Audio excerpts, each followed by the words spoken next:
Today we are learning about the consolidation of ancient Afro Eurasian states. For your bell work, you will give an example of what a tributary state might be required to do.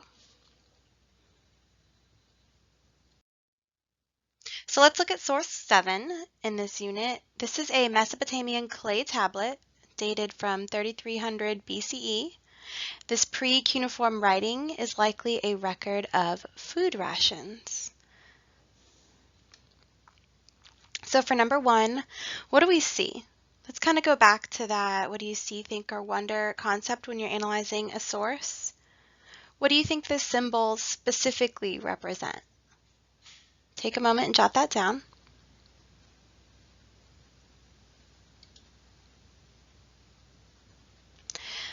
This Mesopotamian tablet preserves a list of barley portions that were distributed as wages to farm laborers 5,000 years ago.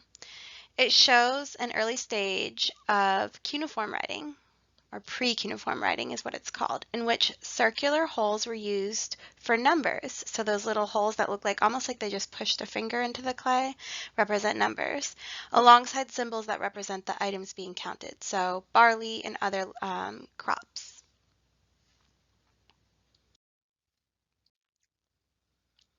All right, so we're going to look at source 8 and 9. Right now I just put source 8 up. These are two law codes.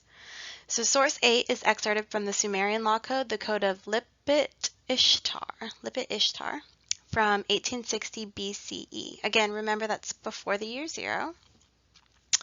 If a man, number 9 in that code says, if a man entered the orchard of another man and was seized there for stealing, he shall pay 10 shekels of silver. If a man cut down, number 10, sorry. If a man cut down a tree in the garden of another man, he shall pay 1/2 mina of silver.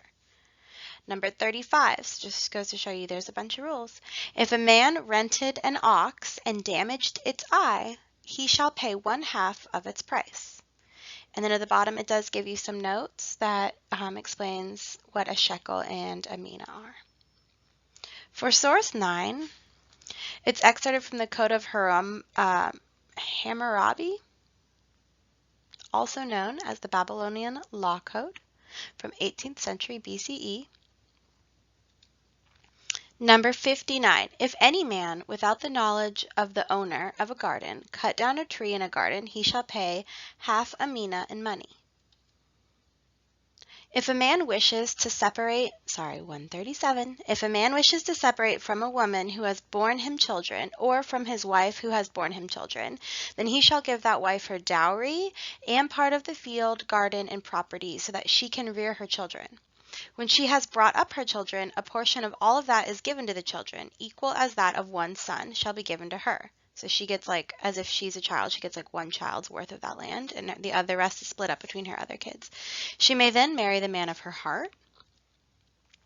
Number 138, if a man wishes to separate from his wife who has borne him no children, he shall give her the amount of her purchase money and the dowry which she brought from her father's house, and let her go.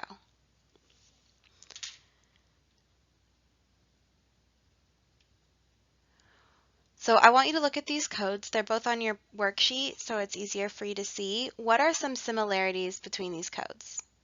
Take a moment. It says similarities, though, so make sure you do more than one. And don't just say the rules, but maybe look at some more broader or general terms. All right, so you looked at some similarities, but they don't stop there. And of course, those are only a couple rules out of their law codes. And what we saw, there's at least 135 rules in source 9, right? I just put up some funny similarities. Will Ferrell and a Will Ferrell lookalike, which I forget who that was. And then Beyonce and Channing Tatum dressed as Beyonce, which he did a great job. But let's get rid of this so we can focus. All right, so number 3, given the similarities you just jotted down in your notes, what inferences can be made about what these societies value? And if you don't know what the word inference is, like what conclusions can we draw? Do they have some similarities in their overall values?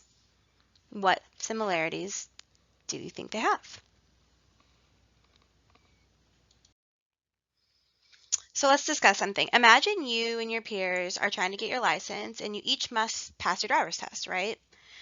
But in this world, you don't have a teacher, you don't have a class, and you have no records of the rules. Like, you don't have a rule book. How successful do you think you'll be? To prove I know you guys, just because I've been teaching long enough, I know that some of you are probably claiming you're already great drivers and you would do fine because, you know, freshmen do think they're all that. But how successful do you think your peers would be? And I know at e-learners you can't just look around and like look at your peers, but think of some of the people you have met in school, maybe last year in 8th grade.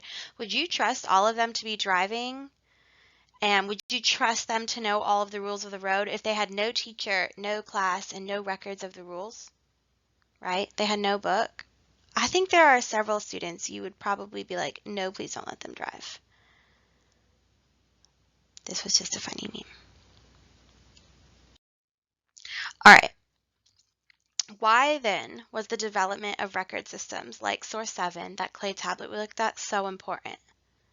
And it's a harder one, higher order thinking. The question isn't just clear and in the sources for you. You really have to think about it.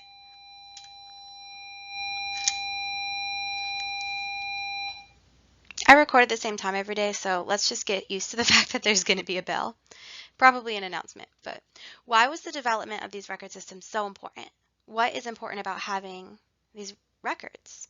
Why would such record systems be required in order for other sources like 8 and 9, these law codes, possible, right? So source 7 is a little bit older, 8 and 9 are a little bit newer. Why was source 7 essential in order to develop sources 8 and 9? Make sure you answer both parts of this question. Think about it. How do you control people, like in general? How does the government control people, even today?